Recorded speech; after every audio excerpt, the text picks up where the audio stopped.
Alright, so here we have the round number 3. This time, because of the time, we have to be as fast as possible. So we're just going straight into the game. They're allowed to start now already, so as soon as we get into this. The setup is done. And so we have Tomas Just, a really well-known Czech player. I think I've played him a couple of times at tournaments throughout the year. Right in the middle of the top 22 hunt. He's definitely looking for the points. And James B, a really well-known player in the UK. So we've got two players that really well liked, really well known. I'm hoping to see a really interesting matchup. It looks like it's going to be from the prize cards from Tomas. That looks, it's Garb and something. Yeah, exactly. So it's Garb things. But he has a double colors in his prize cards as well. And to me, this seems like Espeon Garb. Yeah, so Espeon Garb is one of my favorite decks for a long, long time. And in theory, looks like in a really strong place in this format. There's a lot of Psychic Weak stuff. There's a lot of stuff that's very reliant on abilities. James B playing the Malamar list, probably very similar to Joe's list. I know they're very good friends. So it's quite likely that if you can get a Garbodor in and an N at the right time, you can't Malamar anymore. You're looking kind of sad. It becomes a lot more difficult to get through the game. Yeah, so James going first, grabbing a Bridget with his Wonder Tag ability, really quick. And so searching the deck for 3 basic Pokemon, putting them onto the bench immediately. Is that the second time someone's had to pick up Hooper to go, this does what now? Well, I think everyone just needs to be really sure. Yeah, Hooper, of course, one of the popular Buzzwole counters. The first attack can deal 20 damage to the active and 1 bench Pokemon. So with the Choice Band, that's 100 with weakness against Psychic Weak Pokemon. And you can also set up knockouts in the future, and in other matchups it's still quite useful. It deals 130 damage for 3 energy cards. It can't attack next turn, but you can remove that effect with the Dawn Wings Necrozma Invasion ability. Such a good name for an ability. Yeah, it's really good. Cool. Yeah. But it's actually a really nice thing because this is a deck that, yes, you use Malamar to recharge everything, but you can actually just use Dawn Wings to pivot. That was for a long time, the only use Dawn Wings ever really saw was in Volcanion. Like the Ho-Oh-Kiawe build was list playing a single Dawn Wings just so they could take big KOs 2 turns in a row. Whereas now we see it as, hey, this thing can attack. And it's actually a really strong attacker against Espeon. Able to one-shot it, and you basically ignore confusion with its ability. Yeah, exactly. But this is where the Garbodor is a really key card. We don't have the deck lists yet, so we don't really know how many, how many Field Blower are in James' deck. Well, so if this is... so I know James and Joe from Round 1 are actually really good friends. So it's quite likely that they have very similar lists, especially having already seen the Hooper. It looks like this is probably a decision that they came up with as a group. Actually, it's actually Drampa Espeon Garb. Tomas has got himself ready and just gone straight into the Energy Evolution to get the Espeon out turn 1. Drampa Espeon Garb is a bit of a blast from the past. Probably the list I've had most success with. Cups and things much earlier on in the season. You have the Drampa to give you the early chip damage, Righteous Edge being a really important attack to be able to finish things off. And we just see a actually really nice Psybeam straight away for 60. Yeah, Energy Evolution is great. Just like Tomas' team name. Because you can evolve going second. So you can attack right away. Dealing 60 damage plus confusion is quite strong. Especially because James... I mean, the confusion doesn't really matter here, but the 60 damage is quite strong. The GX attack from Dawn Wings Necrozma can put in a lot of work. Speaking of the GX attacks, that's something we already talked about earlier, but the Malamar Necrozma decks have a lot of different GX attacks to choose from. So they either have Black Ray, which is 100 against all of the EX and GX. EX-GX. Then you have the Dawn Wings Necrozma, which is 180 and doesn't get a damage next turn, but you can only attack with it if you are behind on price count, yes. And then there's also Mutagex, which I actually don't have in my mind. It's 200 ignoring weakness and resistance. Oh yeah, something like that. And you have Tapu Cure. Yeah, it's so compared to most decks. So if you look at Buzzwole Lycanroc, Buzzwole Lycanroc has the lists which are kind of designed mostly around using Dangerous Rogue. That's the GX tech they like to use. But they also have access to the Absorption GX, which is really nice. Which means that you can, you have a choice of your GX attack, and it's actually a really important skill in the game is choosing which GX attack and when. In this matchup, in the round 1 when we saw Malamar against Zoroark, Tapu Cure could potentially put in some work. Then but here it looks more likely it could be, is it Moon's Eclipse GX? So Moon's Eclipse GX will be probably a really strong option. It definitely takes a KO. There's nothing in Tomas' deck that doesn't get KO'd but in one, and forces a turn of immunity. Yeah, the turn of immunity is so really huge. strong, especially because the problem with Darmpa Garb is that you cannot draw cards with abilities, which Buzzwole and Zoroark, both the current strongest deck contenders, can do. They can just dig for Guzma and then take knock on whatever. But with Darmpa Garb, Guzma is a lot more difficult to use, especially, and all the tricks Darmpa Garb has just are a little bit weaker against this deck here. Yeah, so we just see a Hooper get powered up, with 2 Malamar in play already, and we're just going to see it coming. It's like, this is a nice casual 160 damage. I'm taking 2 prize cards, don't mind me. Yeah, this is a big swing, and here Mysterious Energy. Yeah, so it's actually a really nice nice way of starting the game as well, because it actually immediately tilts the prize trade. Yeah, exactly. It's kind of going, look, you have to respond on a 1 prize attacker that I'm just gonna sit here and declare 130. And also it can get reused really quick. The Hooper, the attack does 130 damage, which is strong, but you can attack next turn. So you can use the Invasion Retreat to reset. Not anymore, because now there is Garbodor in play, and everyone has to be really careful to not use... James was holding the Field Blower as well when he got in then. Ah, yikes. Not so good, but of course he can still draw it. How many Field Blower do you think he plays? So this looks a lot like Joe's list because it's playing the Mewtwo as well, so I think it was 2. Okay, yeah, Pretty sure two it's 2. seems like the very good count. Garbodor isn't really played too much. Which is actually kind of strange in this format. There's a lot of Psychic Weak stuff. A lot of decks just throw energies, like items into the discard, so you'd think, hey, Garb could be a really good shout. But then you get into situations where it just doesn't seem to have enough going for it. There's still enough Zoroark in the field as well, more often than not. People are But I mean, even against Buzzwole, they can play around it so easily. And they just have Buzzwole. The non-GX Buzzwole just deals with the Garbodor as well.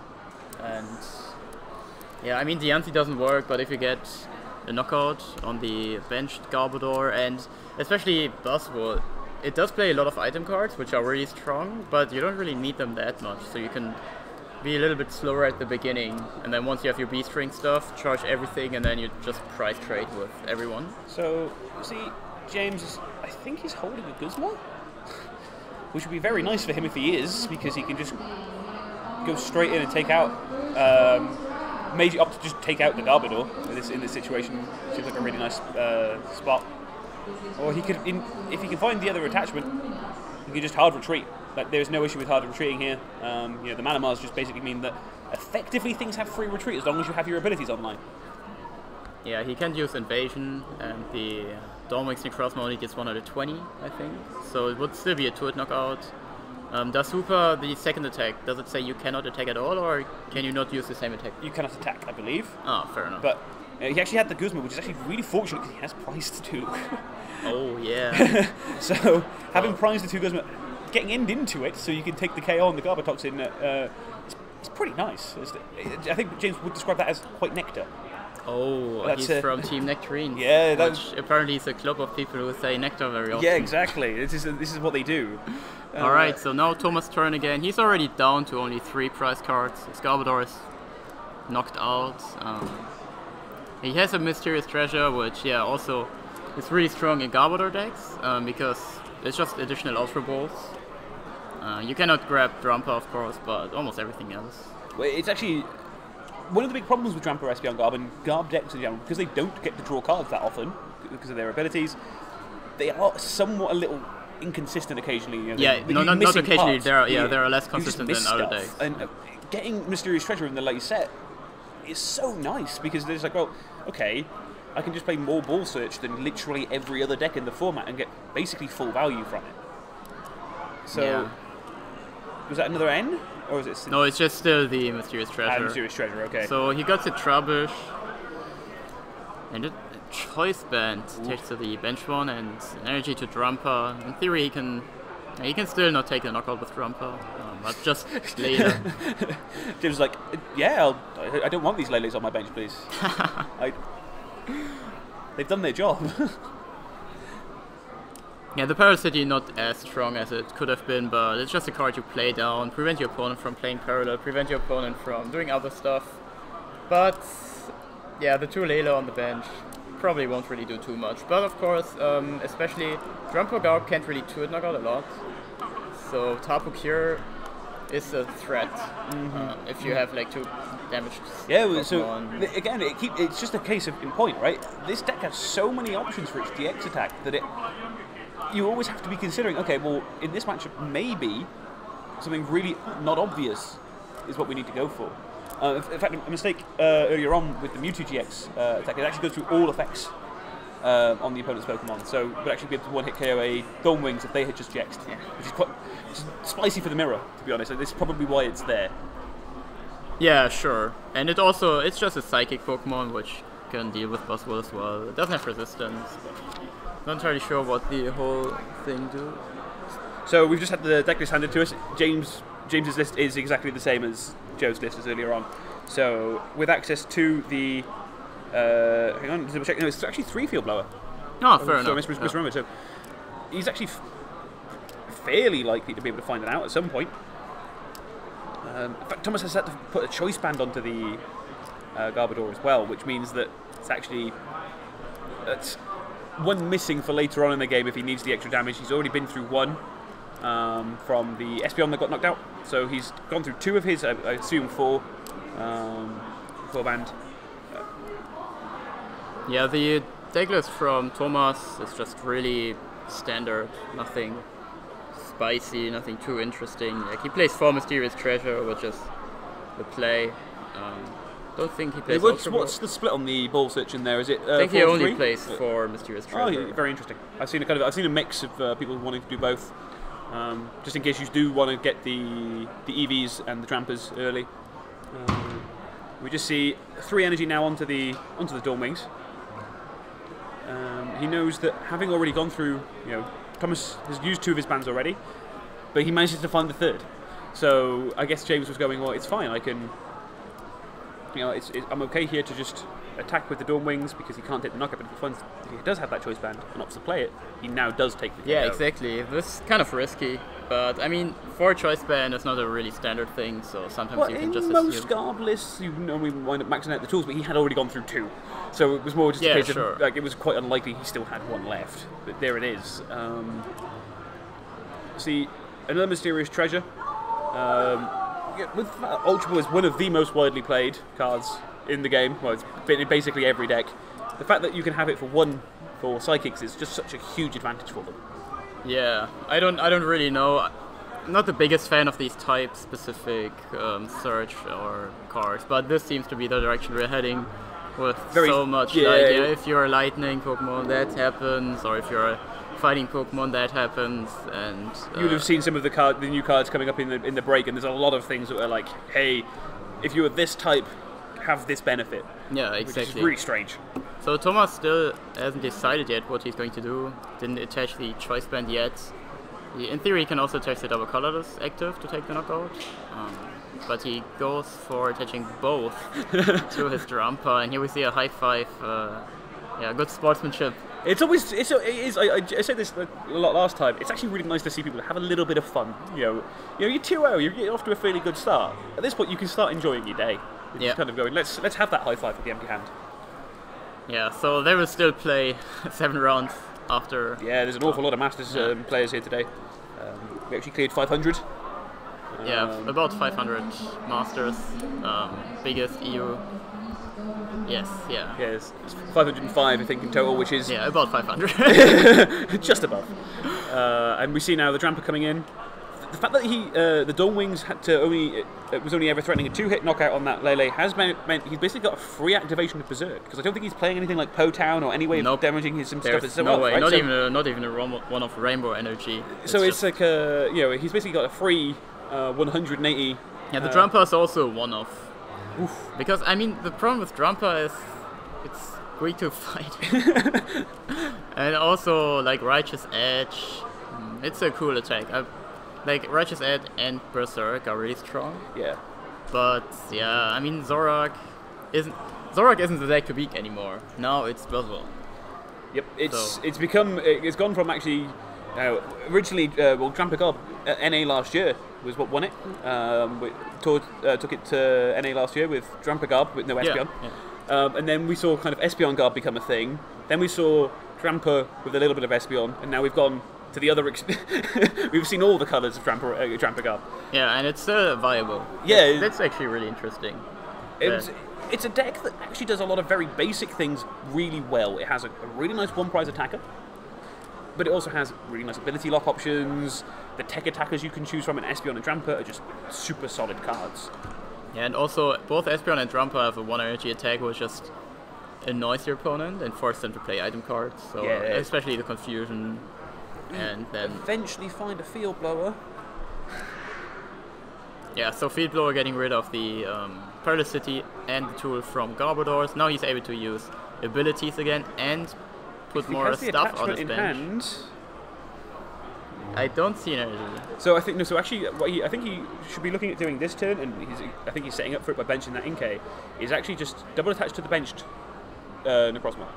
The Dawn Wings or the regular one? The Dawn Wings, because that means that if Tomas would need Guzma here to be able to punish this, but it means if he puts 2 energy on here, if he declares Berserk and takes the KO on the Malamar, he can just respond with the GX attack for his own KO, be immune, and has one shot, has the potential to knock out everything else on the other side of the board.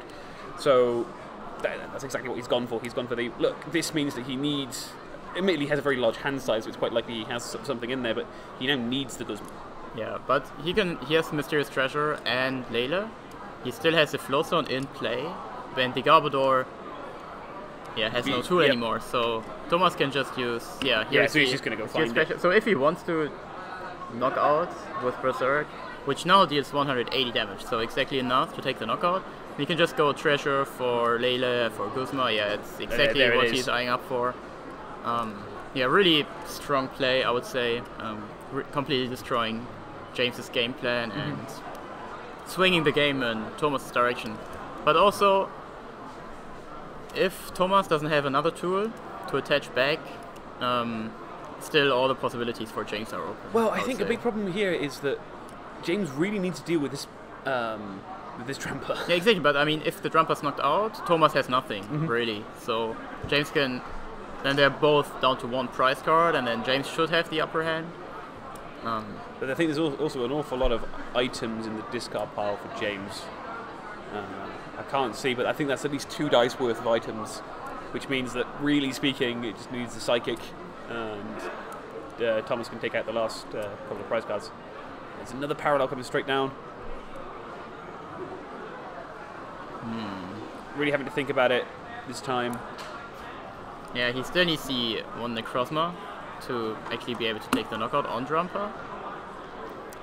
Oh. Okay, so he needs a lot of cards, energy. He had the Field Blower already, so he can get rid of the Parallel and the tool again. So he needs a Float Stone. He needs an energy. Yeah. And he needs...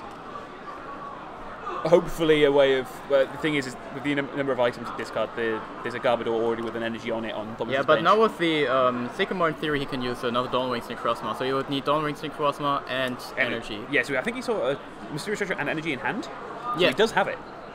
Yeah, so that I mean, that seems to be the strongest play, right? Yeah, of course. Because what ends up happening here is you again force Tomas to need Guzma to actually get anything good out of this turn. It's almost the same situation as before, it's because the same as... And now, actually, thinking about it this way, James could have discarded the Necrozma GX. Oh wait, Tomas only has one prize card, so it doesn't really matter anyways. If Tomas has the Guzma, he wins, right? Yeah, he now has to force him to just have Guzma. Yeah, but it's still the maximum. So... Oh, he didn't... No, I think what he's done there is I think he's failed Mysterious Treasure. Yeah, he has to use Marshadow. Yeah. Because his... 2 Dormwings already in discard? Yeah, I'm pretty sure. Because otherwise, like, Marshadow doesn't really make sense here. No. You want to attack. I mean, it's still too risky, because if your opponent doesn't have a Guzma and has any other supporter, that might be an N, and if your opponent has N tool, then you need a Field Blower. So going for the Marshadow here doesn't seem to be the best play, but of course, I think it's the only way to do it. So you can now use GX, Dawnwings, 120. No, you got the GX attack. Yeah, that's... Oh, I mean, yeah. So he moves 300, 320, I mean, because of weakness. We've seen some awfully big attacks coming in today. Yeah, and he has the Guzma. Yeah, and he has the Guzma. And that's game 1. So, yeah, we see that didn't really miss much. Neither player missed a beat there. They both kind of went about what they wanted to do very quickly. But, I think Tomas has situations with the... by being able to get in the Garbodor just at the right times. It was actually finding the attachments of the tool just at the turns where James was like, I really need my abilities right now. But again, actually prizing 2 of the Guzma probably hurt a little bit for James. There were turns where he was like, if he could have taken out of things on the bench, like he could have got to the Tramper earlier, he could have finished off the Lele, so there was nothing left with damage, so at least Berserk wasn't threatening anymore. He was always kind of in a position where going, I really want to find these goods, but they were last 2 prize cards. Yeah, Trumper card is such a weird deck. Playing against it is really annoying. It's also kind of stressful. It's also super stressful to play. Yeah, that's true. You have a lot of decisions you have to make, and you have to play the right way. Yeah. And it's not so easy. Especially, I would say Trumper card is one of the harder decks. So I think it's slightly fewer decisions than things like Zoroark, where every turn you're trading, and you have to decide exactly what you want to discard, and you have to spot your 5-6 card combination that will completely change the game. But yeah, with Trampogarb, you have to be really careful about timing when you want to Garbatox in, conserving your supporters, because you just don't have many. Things like making sure you can set up a Trubbish at all times, ready to threaten Trashalanch.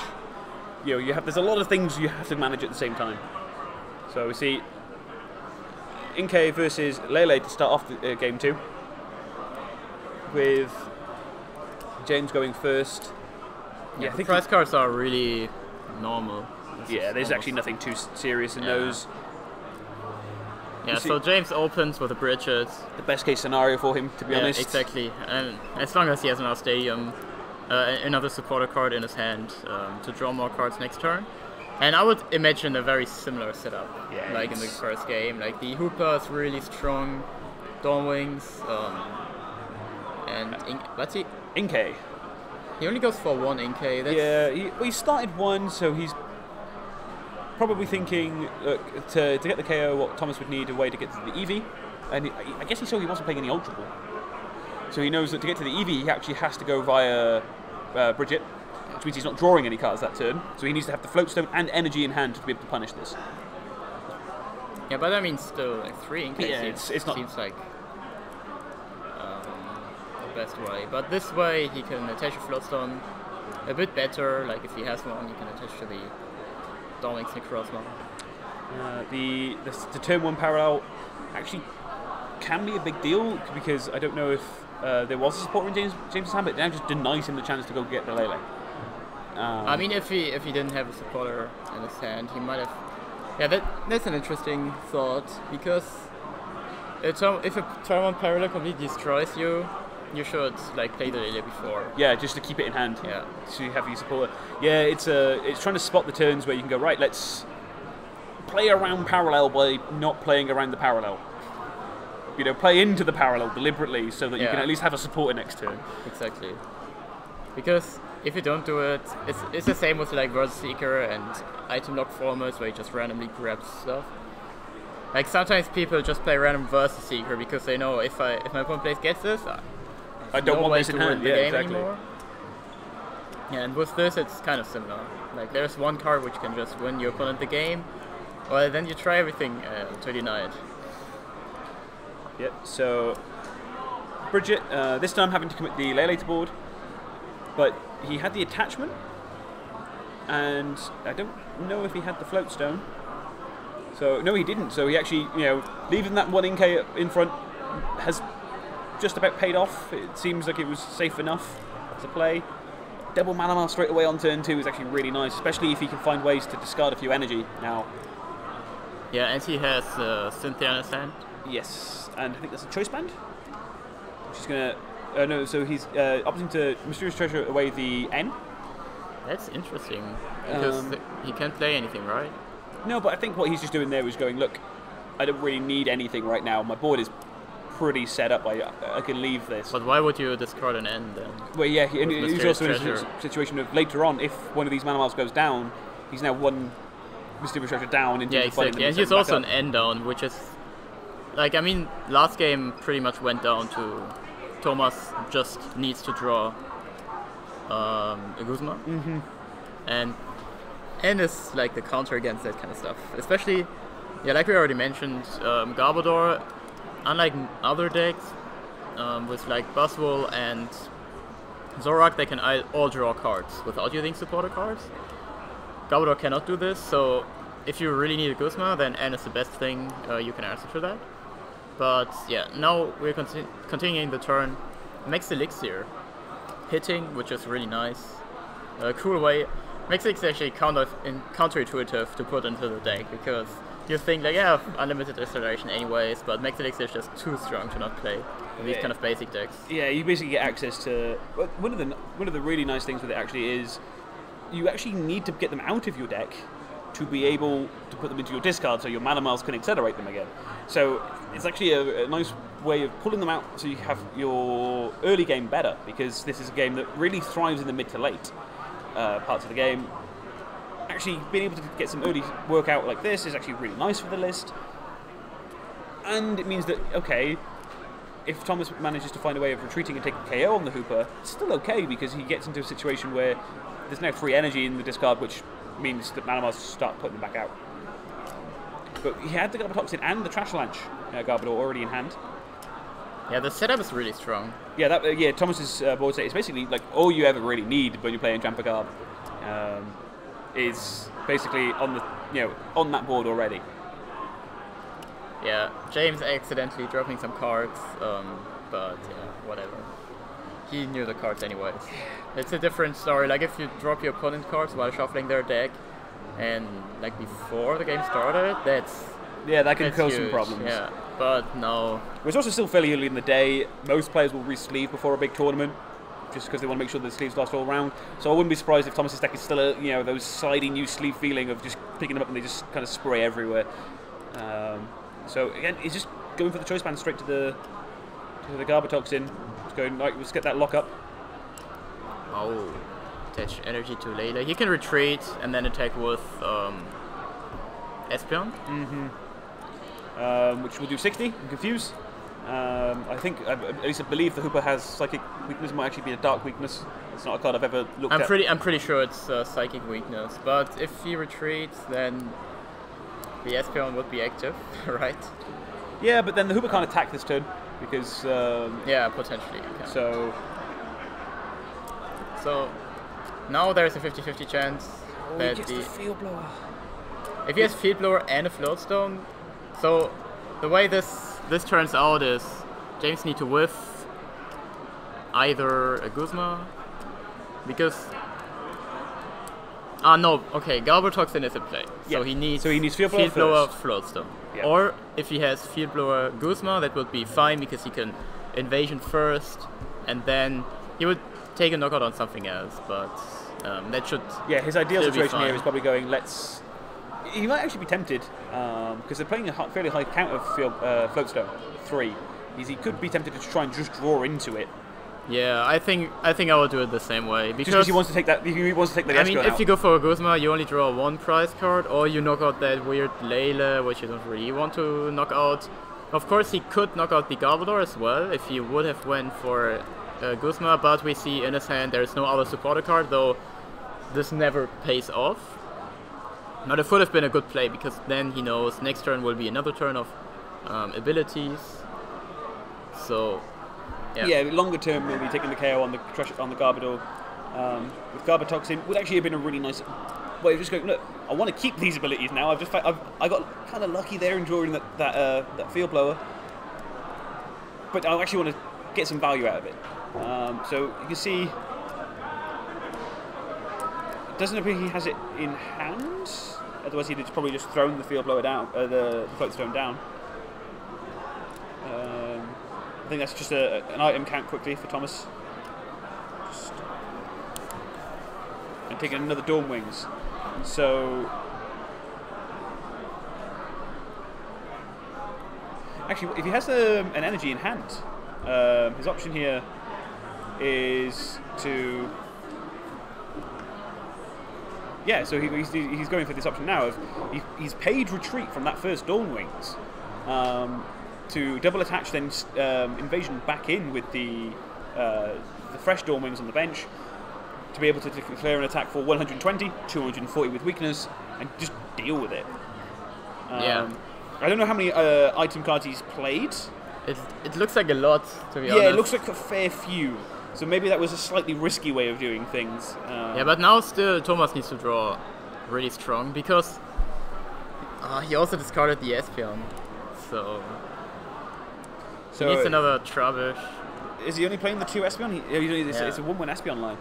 And a 1 Drampa line. It's a 2-2 line, but there are two different types on the deck list, which is, I hate this so much. It's such an annoying rule that we have to follow. Makes it a little bit more awkward. But it is kind of interesting because sometimes you wind up people playing splits for very deliberate reasons, so then they have to note it. Okay, now we see an item count. Looks a lot. Yeah, but not that much. So no, it wasn't enough for a KO, which is actually really important. It means that he can take another KO here. Puts him down to 3 prize cards remaining, which, given that Tomas would have to find exactly Psychic, Garbodor, and Trash Avalanche, and there's a Garbodor in play, so it's harder for them. He's actually in a position where being able to take out the first Trash Avalanche Garbodor, which he's gone and done, puts him in a really quite comfortable position. To be honest, there's only one Trubbish in play. There's actually nothing threatening. Tomas could, with the DCE, can take a KO with a Lele, but that's not ideal here.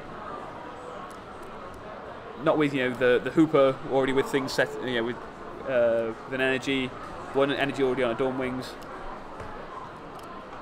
So trying to work out. Yeah, he's just I think he's realised that without dealing with this, he's in a really tricky situation. Playing that choice band with quite some energy, he really threw that choice band onto the onto the Trubbish then. I mean, you don't want to discard it, and it will either evolve into another Garbotoxin or into the Trash Avalanche, and no matter what, you want to have the it's always a good place to put that. Yeah, exactly. And the Energy Drive can take the knockouts here currently, and then it's fairly safe because the Jackson Moon's Eclipse cannot be used. So James would need to have a Field Blower and then a Necrozma and Energy to take a knockout on Lele, right? He'd have to find a way to get into the other Necrozma. Yeah. This is really annoying that it's just Dormix, Necrozma and Necrozma. But if you just say Necrozma, no one really knows. Well, this is the thing. So for a while the more popular deck was the Ultra Necrozma and Dawn Wings Necrozma. Yeah. So no matter what was happening in this format, there was going to be an awful lot of saying the word Necrozma on stream. Yeah, it's like with football and American football. So for those of you who don't know, there was a long conversation about that yesterday. Alright, so now we see Energy Drive for the knockout. Tomas now going down to 4 prize cards. B-string territory, but there is no B-string. There is no B-string. Nope.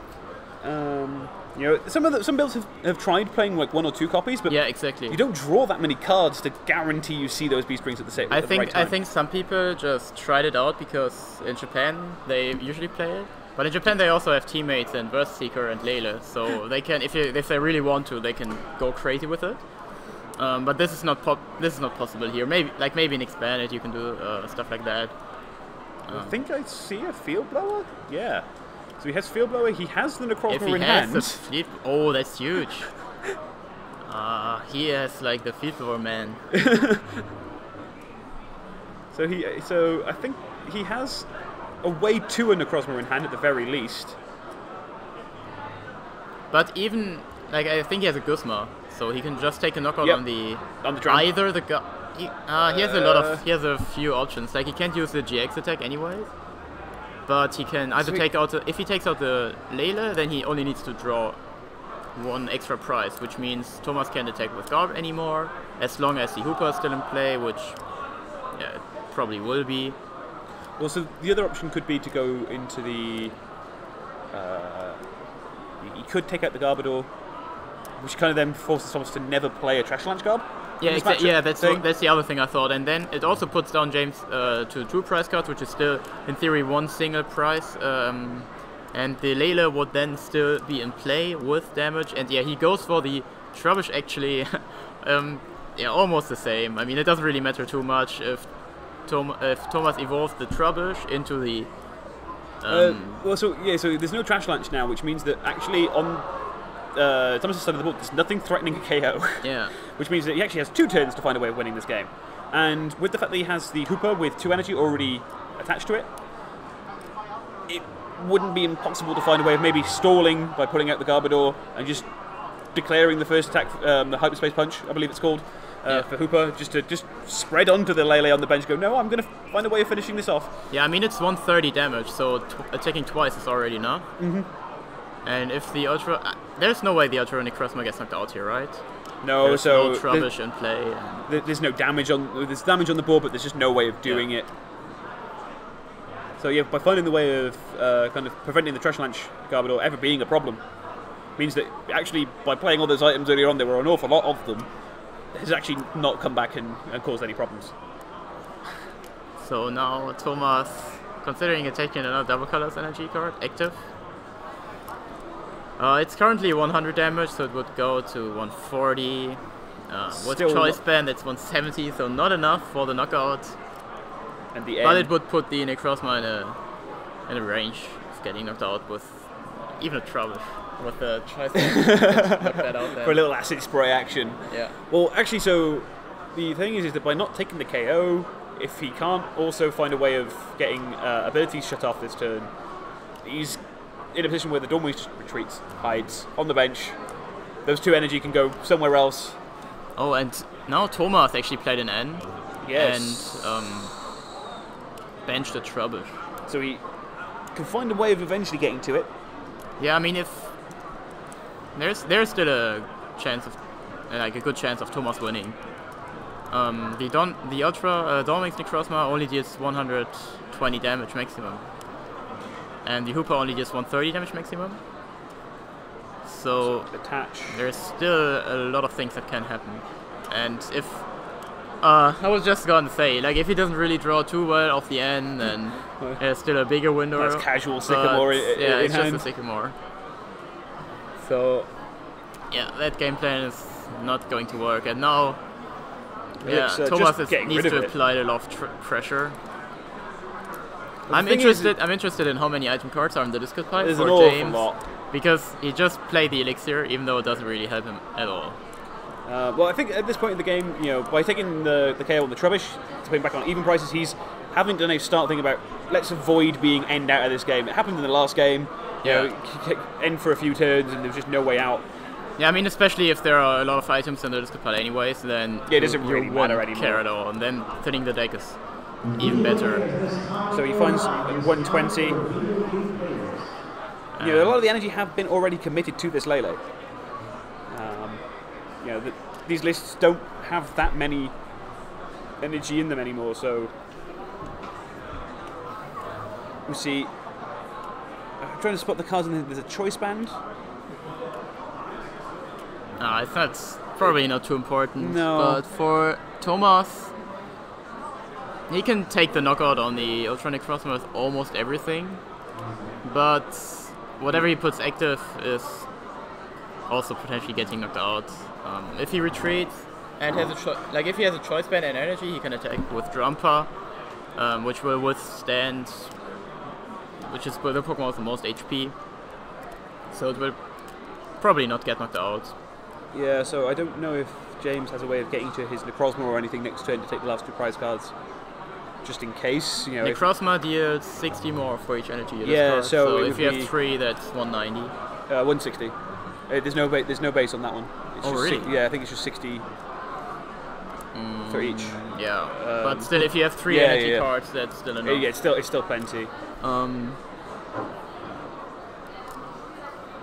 So it was a Cynthia.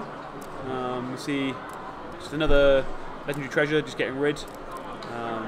You know, looking to make sure that there's as few bad cards to draw into as physically possible. But Tomas decides to go for Treasureland. If this Pokemon gets knocked out, James goes down to 1 prize card. Well, but it does still leave the same situation of if he has Guzma, it's game. Of course, yeah. So that was never going to go away. That's always there. And he also has an energy to Lele, so it doesn't really matter. Yeah, the best case scenario there was for Thomas to have found the energy and a parallel, so he could just power himself down, knock those 2 Leles away, and just keep himself definitely safe. Oh, James actually has a rescue stretcher in his hand. He does. But no Leyland Discapile. Otherwise he could have went for Stretcher, Lele, Guzma, put the other Lele with the energy active, retreat, and then win the game there. But unfortunately for him, they're both still on board. So annoying. You know, he's double checking because he also has the Marshadow in hand, so he's like, well, you know, that's another option to attack with if I have to. Makes it much easier to KO the Drampa, but it's really having to. Yeah, interesting decision for James. Yeah, you can tell that he wants to take the Dawn Wings because if he can set the Dawn Wings back up, he can KO. But he's never actually been behind in this game to be able to get value from Dawn Wings. Yeah, the Dawn Wings actually here though is probably still the better attacker because if he attacks with the Hooper, it leaves Thomas in a position where an attachment to the damaged Lele with the DCE takes it out because the damage already on it. So yeah, but if he does that, then James can just take the knockout with his Lele. True. So we see him. Yeah, but he cannot use the Marshadow because it's weak to Psychic. Yeah. But I'm not entirely sure how many. I still don't know how many item cards in this, but it's well, so the way many. He's playing this, maybe, it must be at least 9 because yeah, exactly. He no That's longer what cares. I thought. So matching the Marshadow wouldn't have been too probably much of an issue. Too big of a difference. Only like the Marshadow, of course, if it has energy, it might get knocked out by Energy Drive. But because Tomas was able to find another Trubbish, he can still evolve that and then take the knockout here. So now the last few turns, or the last turn depending. Yeah, Thomas is just going, alright, hang on. So he has a Treasure Lance in his hand. Yeah. So, but does he think how many Guzman has he been through? And how many do you think he's going to draw into it? Not remember. If he was in hand, I'd have been shoving sure. cards forward going, oh, you're having him. So he has a Treasure as well, but 2 Lele in play. He should play 3. Yeah, he does play 3. Don't think there is one in this pile, so he could grab a Guzma if he has an energy, but it doesn't look like it. He takes a Choice Band. Yep, there's no energy in his hand. No, so he's now just going, right, have a Tramper. And James being end into 1 card. To be honest, with James James's board state right now, being into one card is actually not the worst possible situation. Yes, exactly. Like, everything's already in play. Now, the cards Tomas get are quite important. He has an energy, so he can attack with Righteous Edge, potentially using Berserk later. He's counting his deck. Yeah, I think they're going, do I big wheel? Do we draw some cards so I can probably have the Guzma for turn next turn? Yeah, big wheel seems like the play. But if his deck's not big enough... Yeah, exactly. He's going for it. Because if you attack, it's 20, so it doesn't really change anything. But if you get the Guzma energy for big wheel, no, then you win. So now James basically has either an N or he has game. I think that's like 3 cards left in Thomas's deck when he. It's a good job he double counted. And now James has nothing. He has an attach. Tomas should win. This is amazing. Yeah. Late game big wheel for GG. Yeah, he has Yep. it. And he drew both of the 2 cards he needed off of it. I mean, yeah. he drew the cards he needed from big I know, wheel. but I think he'd gone through most of his energy at that point. That was a really good game. Oh, yeah. It's kind of nice to see that even with all these new decks in format,